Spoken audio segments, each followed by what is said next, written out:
I didn't think wholesale was going to be as hard as it was. And like just the normal business stuff that you don't really think about, that you're like, yeah, I'm just going to make coffee and people are just going to buy it. People do buy it and it's great, but like it's way harder in the road. Like there's things in the road that you just don't really expect, you know? Yeah. And that's awesome. I mean, you're learning through it all, and I mean, it's only going to make the company stronger, you know? Right. And we're used to having people in our lives that have businesses and do all that stuff, but not in this industry. Right. So it's like we don't really have anything to really pull from. Mm-hmm. So, I mean, we're pulling from different styles of businesses which are helping in different areas, but not an actual coffee business. Right.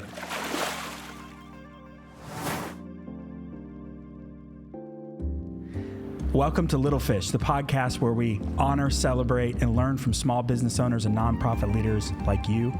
And today we are going to look at what it means to be a startup. We're interviewing the guys from Amity Brothers Coffee. So I'm really excited to have you guys on the show today for a number of reasons. One is that we've known each other forever, it seems like, and we're kind of really invested in helping you start this venture up. But also because you guys are a startup. And how long have you been in business now? Chase, start with you. Start with me. Was it November? Mm-hmm. Is when we really started kind of getting gears moving last November. So 6-7 months? Yeah. Okay. Yeah, so we're really in the beginning stages, which is, I think, one of the most exciting times. So let me introduce you guys. We got on my left here, Ryan. Oh. And then we got Chase diagonal from me here. Hello. And then Chris directly across from me. Hello. And you guys are Amity Brothers Coffee, your coffee roaster right here in our town. So I want to start with kind of going around and seeing what do each of you do in the company. So what's your role and how that contributes to roasting coffee, but also to your bigger, larger vision? Kind of before we go in to like specifics from each of us, I was kind of thinking about that question, like what do we all do? And based off my experiences, because we have started and we're like in that 6-7 month stage, we're all kind of as we go out, like say one of us does sales, we all are kind of doing these little things, but we all have our specific like responsibilities. Yeah. Mm-hmm. So each of us are doing like sales and each of us are doing that, but like one guy's like at the end of the day you got to get some of this stuff in. Mm-hmm. But Ryan, why don't you start? I do social media and branding. And then, just a little bit of everything. Eventually, once we get wholesalers, I would be doing like training and things like that and helping with that. But we're still working on that. So branding, social media, and training. And kind of the marketing aspect. Yeah, marketing and stuff. Cool. With your help. Yeah, sometimes. Whatever. So me, currently, I've been kind of running after. I love talking to people, so it was just natural for me to going after sales, and just kind of making sure each and every week I'm going around to different shops in the area, and also trying to find new clients in any aspect I can. Usually I'm talking to somebody, I bring up coffee, and they're like, oh, somebody's got a shop or somebody likes coffee, they need coffee, and so it's connecting them to Chris and saying, we got the coffee for you, and but also little things like Ryan and I have been tag teaming on doing some build out projects. So we kind of design and build out our warehouse, and we plan to do that in the future for shops that are looking for build outs. We'll design and build out their shop. So nice. And you're doing that for retail and wholesale. You guys sell retail bags. We'll talk about that a little bit more. Yeah. But and then do wholesale for restaurants, shops, that kind of thing. Yeah. Right. And I do a lot of the shipping. So that you're like the shipping manager. Yeah. Fulfillment. Yeah. They tell me where it needs to go, and I'm like, all right, I got it. Yeah. Right. How about you, Chris? I run a lot of the business side of stuff. So I set up the corporation. I do all the bills and the bookkeeping. And I'm the lead roaster. You roast the coffee, which is like, no offense, it's like one of the most important things. Yeah. Without a roaster, I mean. And it's amazing coffee. We're drinking it right here. Yeah. So, I mean, obviously I'm partial. But yeah, you guys are awesome. Yeah. And so let's talk a little bit about the name Amity Brothers Coffee. Mm-hmm. Where did that name come from? You can start it. All right. I'll dial. You'll hang up. Yeah. We were tossing around a lot of names. We knew this was a company that we all had an interest in. Like, we all were interested in coffee, and both Ryan and Chris had worked in the coffee industry for, I don't know how many years combined. Was it like 10? No, 10 to 20? We have almost 20 years of 100 years combined experience. No, it's about 10 to 20 years. Yeah. I jumped on a little later in the game because I was doing music for a long time, and that was kind of like I could focus on like one thing at a time. But they've kind of made me a coffee snob over the years, and we eventually got to the point where we're like, you know, this is kind of like something that we all have that we're continuing to do. I mean, we've been friends since we were in 4th grade, and coffee's one of those things. Coffee and music is one of those things that have kind of been big pieces of our life. Yeah. And so we wanted something to represent that in a name. Like, okay, we're together around this. There's a bond around coffee. And so we started coming up with a bunch of names. We came up with Three Brothers Coffee was one that we had thrown out. We had came up with Amity Coffee. Amity meaning bond, or this like... It's like a brotherly connection, or connection without being family. Gotcha. That's what Amity means. Yeah. Okay. Yeah. And so we looked up Three Brothers Coffee, and there was a shop, I think it was in Nashville. Yeah, something like that. And then... Amity Coffee is something too. And then Amity Coffee was something too. And we're like, oh, bummer. And so we ended up just mixing them, Amity Brothers Coffee. And, you know, out of a few that we put out, that one was the one that stuck, and that was the one we were most connected to. So yeah, cool. Well, there's nothing to add. Yeah, no, that was pretty much it. That's it. I also like talking, so as do I. Yeah. One of the things I like to ask is what's one of the biggest challenges? I know you guys are new into just running a business in general, and all of you, I should mention, this is a side hustle. So you all work full-time jobs, and you're starting this on the side. And I know a lot of other people maybe watching this are in the same spot where I've got this dream I want to pursue, but I don't have the time or money to do it full-time, so I'm just getting it started on the side. What's the biggest struggle you've dealt with, problem that you've run into personally? We have zero struggles. Everything. We're perfect. I have plenty of struggles. All right, Chris, we'll start with you. I have plenty of struggles. So I would say that the idea that you don't have enough time is wrong. It's incorrect. If you manage your time well enough, you do have enough time. Okay. I've been surprised with how much we can accomplish with our week. Yeah. By all of us working full-time jobs and still working almost full-time with Amity. Right. Yeah. So one of the biggest struggles, though, is that time management. Is you have to be disciplined enough that when you go home, it's not like you just veg out, and you have to put aside time to do stuff. Right. And that was a hard thing for all of us, I think, to get into sync on. Along with that goes communication.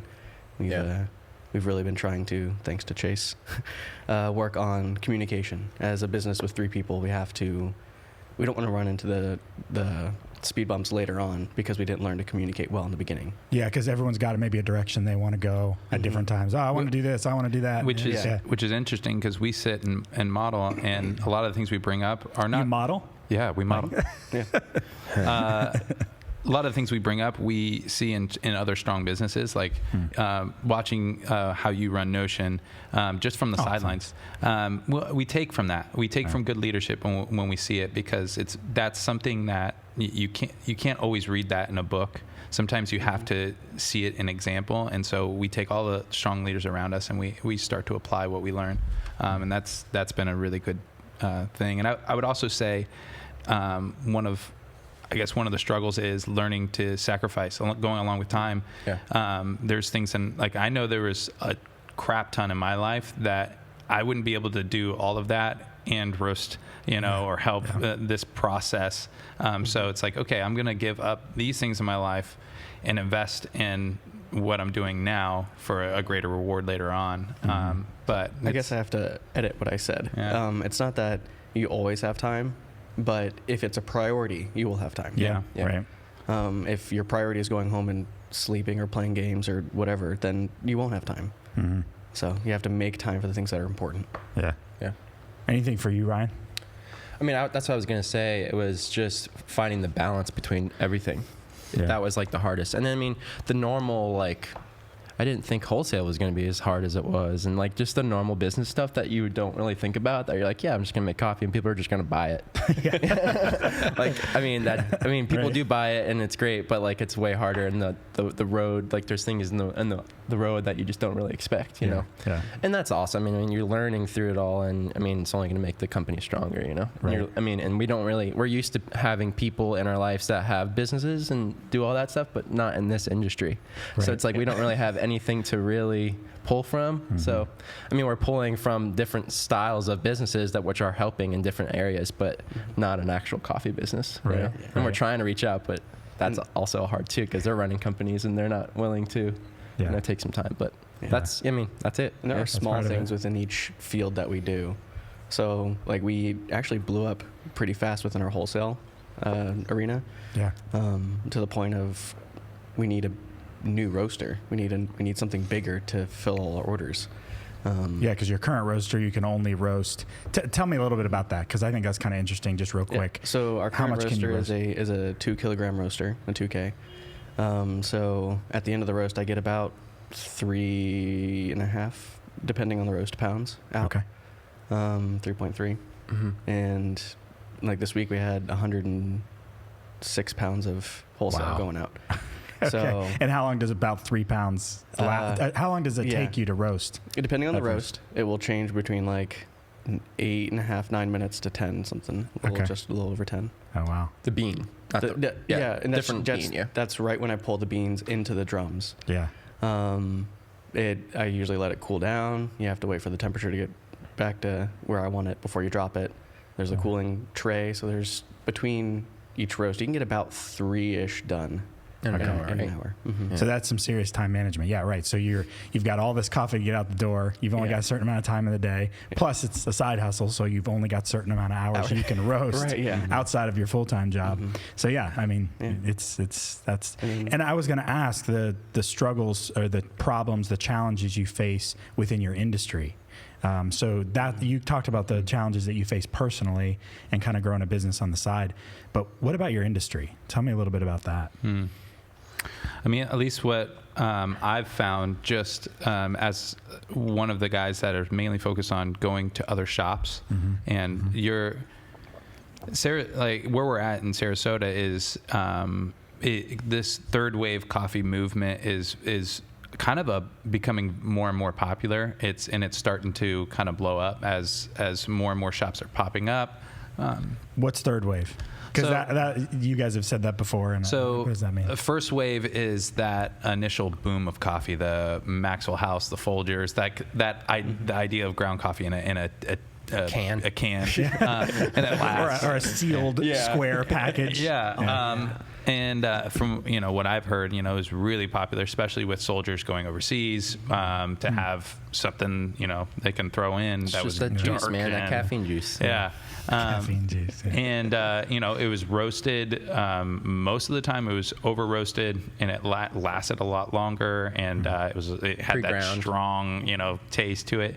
And a lot of them tasted very similar. And then there was the second wave where we all know Starbucks, Dunkin' Donuts, a lot of these shops that are like... Not Dunkin'.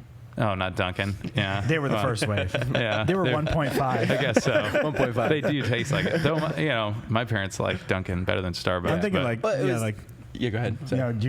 Go ahead. No, I was going to say the second wave is essentially bringing what Starbucks did was essentially bringing the importance of the community in the coffee. So like coming in and sharing a drink with someone and talking and sitting and like creating something that wasn't just like this on the go thing where I need this thing, where it's just like good things happen over coffee. And that's what I really respect Starbucks for that, because if it wasn't for them, third wave wouldn't be a thing. Yeah. And then third wave comes in, and that's by how I imagine it, and there's probably a better definition, but it's like approaching, starting to approach coffee like wine people approach wine, where they're like, okay, it's not all beans are the same. Now we can specifically have a recipe how we roast this bean to get the best flavors out of this bean as possible. And so now it's going into more of like a specialty thing, or more of a craft that is like it is an art when it comes down to the bean. And it's not just, you're not just getting caffeine now we're getting flavor. and natural flavor, not syrups or anything like that, but the bean actually has these flavors. It kind of reminds me of craft beer too. Yeah, exactly. You know, so you had beer, you had Budweiser and you know, Yingling and all these other ones, and you know, Miller, Coors, and now there's all the local craft breweries. So and people call it craft coffee, right? Yep. Yeah. Specialty coffee, craft coffee. Yeah. And I mean, I'm a convert. So I started out with, you know, I was drinking Starbucks or drinking the K-Cups, and I still do at home sometimes. Sorry, guys. But then Ryan started, you know, educating me on exactly what you were saying about there's the flavors in the beans, and the more you start tasting it, and then you realize, oh, I can get these little nodes in the flavor, and then you kind of get hooked on it. Yeah. And then you go back to the other coffee, and you're like, God, this tastes terrible. You know what? And all right, so we joke around about, you know, people who are just like, oh, yeah, we'll just head down to 7-Eleven and grab us a coffee that's 3 days old or something. That's not their policy, but that's what it tastes like. Because I used to be that guy, you know, like I'm going to get hazelnut and just have like more hazelnut and then there. Put some more syrup in there. Yeah. Get some more. But we joke about it, and we to people we know, you know, like, oh, I can't believe you're drinking that. But I think the most rewarding thing is just to let them discover it. Like, I think you probably I pushed him a little harder. Him a little harder. He did. But I've done it a few times where I'm like, oh yeah, try our coffee like right after yours. Mm-hmm. You know, and it's not this like, I can't believe you're drinking that, but it's like, you know, try this, now try yours. Try this, now try yours. And they're like, I get it. Right. You know, I actually get it. So. And that's something like, that's part of our brand. Like, honestly, I don't want the company to be like, oh my gosh, we have the best coffee you've ever had. I think that is a very important thing in the brand. Mm-hmm. But I think the more of the brand is like, we want to show like, just love the person. Like, it's more about the mission and behind what we're trying to do, like bringing the love, bringing culture behind the coffee. And yeah. Well, and that's one that you talk about in your tagline is creating culture. What is it? Providing coffee, and creating culture. Let's hit on that a little bit. What do you guys mean? Because I think that has a lot to do with why did you get into roasting coffee as a side hustle versus anything else. What is it about? What's the core tenet, the core belief behind the creating culture side of things for you guys? Okay. Yeah, go for it, Chris. I'm going to go from my perspective, but there might be different ones. Yeah. Everything we've done has always been inside of a community. Mm-hmm. We've been in bands, we put on shows. We've been involved with different organizations doing different things. And so I think that's just part of our natural aesthetic, our DNA is with other people. And what can we help and give and provide and create? And I think it just happened. Ever since we were young, we always envisioned we'll always be doing something together. In the future, we'll have some business, be it a band, be it whatever at stage we are in life. And it just naturally turned to coffee. And we realized it's like the perfect medium for what we do. Yeah. Because what we do isn't coffee. What we do is create this culture, this acceptance, this place to be safe, this place to learn, to grow, to connect, to communicate, be you. And coffee just ended up being this platform that we think is perfect for it. It's all centered around it. Yeah. It's like a tool. And anybody who knows you guys knows when you guys walk into a room, you put off an energy, a life. People want to be around. They want to hang around. It's the caffeine. How you guys doing? I got a coffee. Well, want a coffee? You're almost always drinking coffee with someone else. Yeah. I mean, people drink it in the morning by themselves. But even still, I view that as a good coffee can put you in a better state of mind. Yeah. And personal. You're having a personal relationship, like community with yourself. Community is with yourself. That's true. Yeah. And so that's my view of how we started it, and I think that's what we've talked about. I've been like picturing it more and more too, as just what do we look at as friends, or even I considered millennials, like when we decide to go somewhere. Well, it's just like anything, like any sort of brand, like what are we going to buy? You know, we go from we're looking at the package most of the time, like, oh, that's a cool package, and you grab it off the shelf. When it comes to environments like restaurants or shops or like the mall or anything that we're going to go to, we're basing it off of the environment most of the time. And so, we're going to go to... We're going to go to locally. There's a shop, Buttermilk, Handcrafted Foods, and literally from Plug. Yeah. Hey, it's worth it. We're going to go to a commercial break now. Right. Yeah. Here at Buttermilk. No, but I use that for an example because from the food to the environment to the people to the coffee, when you go there, it's an experience that's not like anything else in Sarasota. Right. So for us, it's like we're very much about the environment and how it feels, how it looks, that culture that a store could bring. We want to put into a brand, and it's like, well, when a coffee shop's like, hey, we want to sell your coffee, and we also want some help with what to do with our shop, like. That's like us. We love that, from the design and the environment. We want to create that culture. Yeah. So we've been starting to do like little things like takeovers at shops or go to the flea market. And it's like, we're not just going to go there and set up a white tent and have like a milk jug and it's like you're going to set up a black tent because your brand is black. I mean, it all comes to experience. We have like a cold brew dripper, and so people look at it and they're like, what is that science contraption you got? And it's like alchemy set. Well, let's tell you about this method of doing cold brew. And it's like, it's a pull to say, oh, okay, I haven't seen this, and what is it about? And so I mean, I think all of that is in our brand, even the way we talk to other coffee people. Coffee people can be like really cutthroat. I can't believe them. No, they're not experienced, or they're opening this shop, or whatever. It could be really, really cutthroat. And so we're like, well, we want to have good relationships across the board. So it's creating that culture, that coffee culture. That's, I think, kind of brings back to like what our problem is locally, is that, I mean, you can get a good cup of coffee like at 5 different shops. Yeah. And I think that there's new shops now like Buttermilk, and there's other shops popping up that you do feel good when you go in there. But like, that's the biggest thing I think that we're missing in the area is it's kind of just, I want people to feel accepted and that they're listened to and that they feel loved and accepted. Yeah. Like, I mean, that sounds cliche, but like, and you get a good cup of coffee. But it's not like we have the best cup of coffee, come here and we're going to just like give you the best cup of coffee and then turn around and do our own thing. Like we're going to like give you a really good cup of coffee and we're going to ask you how you are and experience, just like having that love and feeling accepted in it all. Right. It's contagious. It really is. Yeah. We walked into a shop here local, and a very similar mindset when it comes to the coffee culture, and kind of wondering like, where are we at as a city? And he's like, I had this idea of doing a punch card for my shop, but there's one stamp for my shop, but then there's 5 other stamps of all the other shops. So in order for them to get a free cup at my shop, they have to visit all the other shops, and then they get another free cup at my shop. I love that. And experience. And I'm literally got chills, and I'm like, that's what it's about. That's it. Yeah. And actually you see that, what I love about that is you see that trend happening across the country.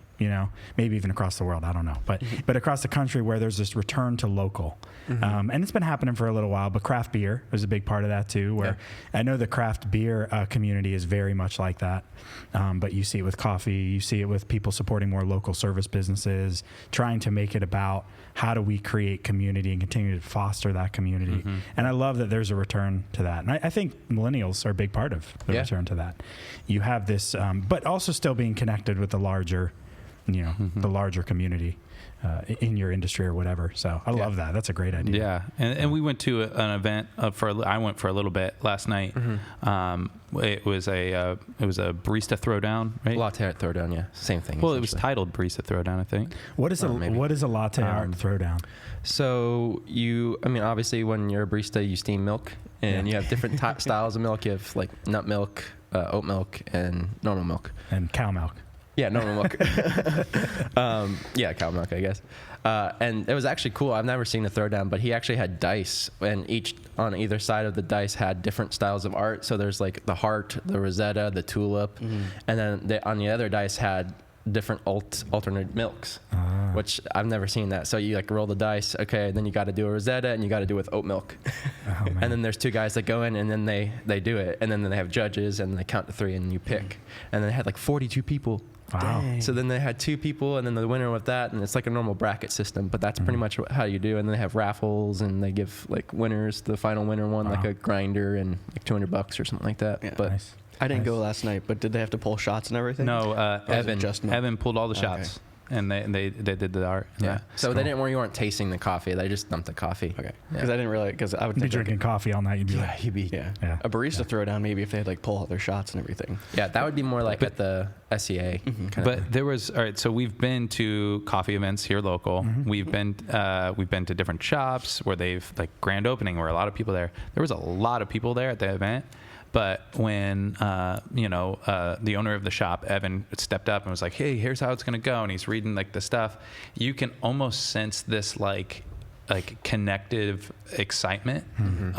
And it was just people coming together around coffee instead of being like kind of snobby.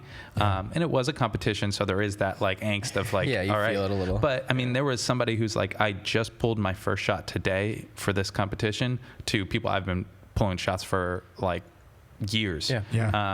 And all of them were excited, and it was like a thing, and I was like, that's a perfect example of like a change in our community, and it was cool to see. That's great. I've actually heard the term in business co-opetition. This is a weird way to say it. Nice. Let's just merge two words together. But that idea that you can be in competition with somebody, but it doesn't have to be cutthroat. You can also learn from one another, and I think that's true in every industry. You were telling me the other day at Brew Life, which is like a brewing place. That's I guess Big Top, Calusa, like all these. I don't know brewers. which companies are in it for sure, because I've heard a bunch of different things. That was his disclaimer. I just want to say, in case but I do know. I think Evie's, and I want to say. Big Top is two of the main names that I've heard, but. All in all, it was the owners coming together at the store and creating beer together. Yeah, and it's like, and they have a separate store from their businesses that they kind of just gather at, and we've been in there. It's like they're not like trying to go all out like Brew Life. It's like a big thing with like, it's like a sign, Brew Life. You walk in. And I've seen that before. Yeah. Well, and what's cool about that to me is everybody, even if you're in the same industry doing the same thing, everyone's got their own unique twist on whatever that is. Yeah. We do websites, in marketing, but we do it a different way than a company is going to do down the street or across the country. Right. So everyone's got their own little way of doing it. They're unique, just like people are all unique. So I love that. Yeah, there's that kind of competition, but also working together. You pull stuff and that's why when Ryan said we're never gonna have the best cup of coffee, I think it's because the field is so subjective. No one's gonna have the best cup of coffee. Like we made our Ethiopian for a group of people, and they loved X, Y, and Z of our other coffees. And we asked about the Ethiopian. They're like, it was different. It's not what we expected from an Ethiopian. It was really good. It's just not what I prefer in my taste for Ethiopian. Everyone's got their own, their thing. And so things are just going to be different. And we don't go and change our Ethiopian recipe to fit that person, because we made it to what we like and what we want to market for our Ethiopian. Right. Yirgacheffe. And we have other ones eventually. But that's good. All right, a couple more questions. I was wondering about, to go back to the side hustle thing with you guys, if someone was to come to you and say, hey, I'm getting ready to start this thing on the side, whatever it is, what would your advice be to them right now at this stage? I mean, your advice 2-3 years from now may be very different, but right now in this moment of like that fresh startup. You go, Chris. Yeah. What would you say? You're probably going to say the same thing I would. Oh, maybe. But because when we first started, I had a lot of meetings. So I met with people who have way more experience than I do. So surround yourself with people who know, not people who guess, people who have experience. So like we have a few other business people, we have family people who have owned many businesses. Because there's a lot of things you can do incorrectly in the beginning that will, even if they're not huge, might give you a bad foundation for the beginning. And so be willing to take advice and listen to it. Don't just be like, I know better. And the other thing is be wary of who you start with. If it's by yourself, I mean, you're yourself. But I mean, I think we can only work together because of how well we know each other. Right. And it's not just that we know each other. We work together. We have rules. We have rules for the company. We still had to set down boundaries. We still have to make sure we're communicative. Communicative. Yeah. I like that Communicative. And we all know each other's strengths and weaknesses very well, better than most friends do. And so we've assigned jobs for that. So if you're starting it with other people, make sure that your pride doesn't come into it and be like, no, I want to do this, even if they're better at it. Right. Yeah. Which is hard to do. It's hard to get the pride and the ego out of the way. Especially if you guys all are passionate about it. Well, and if you're all leaders and you're all passionate about it, and you all like, so coffee is a very important thing. But at the end of the day, if somebody doesn't have the end all call, you're just going to go round and around and around and around. So one of the first things, and I think we had even talked to about it before, Chris had even brought it up, was like, somebody's going to have to have an end all say. The final call on whatever it is. Yeah.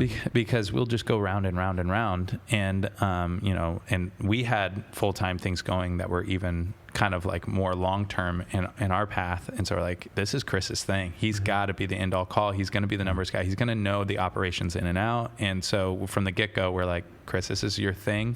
And we're gonna do this, And I'm very emotional based, so I'll just make my decisions off emotions. Like I'll just buy it with my money. It's fine. Yeah. And then I'm poor. Then you're in debt. Yeah, and you're I'm in debt, struggling. And that's why Chris is like, no, we don't need that right now. I'm like, okay, cool. Yeah. Right.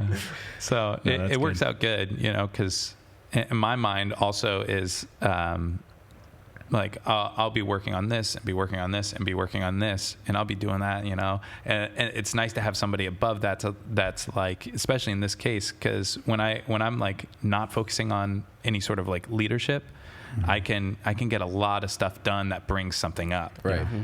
But then when I am in a leadership position, it's like, okay, it's a lot of pressure. Yeah. Well, it's like I can't focus on these things that I want to do. I have to focus on this. Yeah. So it's nice to have somebody that's like, I'm going to do this, and then we can be like, cool, we got our plan. Yeah. We know what we need to get done. Okay, we'll get that. You know. And at the end of the day, if we need some more roasts, and we got stuff doing, like Chris is like, all right, I'm coming in here and I'm going to finish out the roast. Yeah. And it's nice to have that guy that's like knows what needs to get done, and gets it done. I think it's finding the strengths in the people that you're working with is a good advice for someone that's new. Because if you're not good at doing video or branding, don't do your branding. Right. Don't do your video. Hire somebody to do it. Hire someone else to do it. Yeah. And even if that means like sacrificing somewhere else to make the money to come up to do that. Here's a good example of that. Ryan as a graphic designer, and with our brand, he was so close to this project that he was like, I don't think I can do it. I don't think I can do my own project because I'm going to see all like the imperfections, as I'm creating it.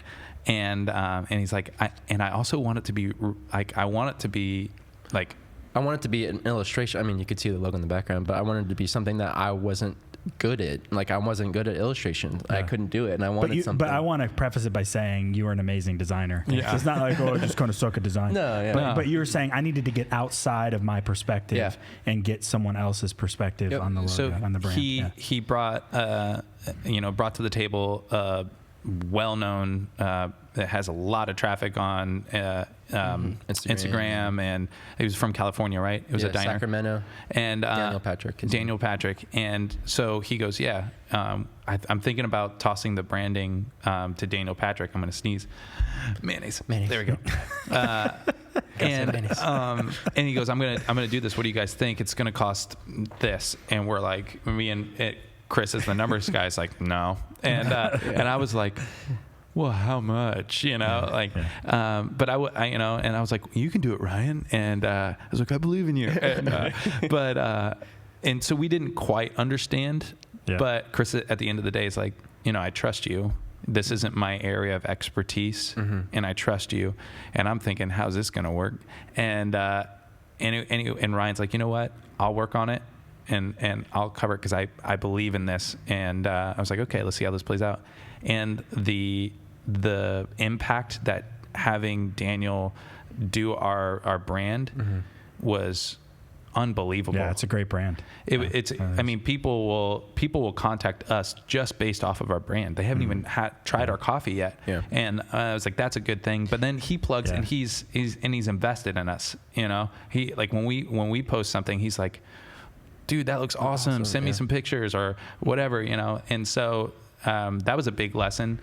Take the people that are around you that are doing things really well and partner with them, because we've had signs made with Amity Brothers that we could build a sign. Yeah. You know, we all worked in woodworking and stuff like that. And Chris, not so much, but you know, we built stuff. But you know, we could do it ourselves. But the benefit in pairing with like other people that are doing stuff already in your community is a great sign. It's the Amity Brothers. It's the theme of our thing. It's connecting. It's the culture. Yeah. But I mean, but Ryan, he knows. He knew what we didn't know in that field, and we had to trust him in that, you know. And so I'm not going to be like, you know, no, let me go on Paint and I'll on my iPad and I'll make a logo right now. Right. Yeah, a little hand drawn thing. Yeah. All right, where do you guys see yourself in 5 years? Like a really nice car. Ideally, yeah. Let's talk about the company. Where do you see the company in 5 years? Just your ideal. Yeah. I mean, I have a 5 and a 10-year plan. Is that what you want to hear? Let's go with 5. I think 10. I mean, you can talk about 10 if you want, but or even just where in your mind, because we've all got this vision, even if it's a little blurry, where we're headed towards. What does that look like for you guys? Okay. So Amity doesn't stop with coffee. So our idea, our goal, our theme is having one company that we're all part of, and then we branch out to the different companies that we all want to do. Okay. So coffee is just the first one. Okay. And so it's Amity Brothers Coffee, and we'll do wholesale, we'll do retail, until we have a big enough base where eventually we would open up a shop. And so within 5 years, my goal is to reassess where we're at and then decide if it's worth opening up a shop. Yeah. But cool. Yeah, eventually, I'm not sure if it'll be 5 years, but we have to see how business grows. You never know. It might be 2. Oh gosh. I mean, with how business is growing, that's probably our biggest problem. Yeah. Is how fast we're growing. Mm-hmm. Yeah, that's a good problem. And right now, I'm so glad we're not opening a shop because there's plenty of that. Well, there's plenty of that, and right now it's like we can provide coffee to people, but without the culture, the coffee culture, most shops are going to fail right now. It's just, I mean, it's that they all are kind of in this competition. Not all of them, but right now it's the third wave specialty coffee like thing in Sarasota it's like a newer thing, and a lot of shops are opening up and they don't know that they can trust each other yet. And so it'd be nice to open up a shop when that culture is made, not now when we have to fight.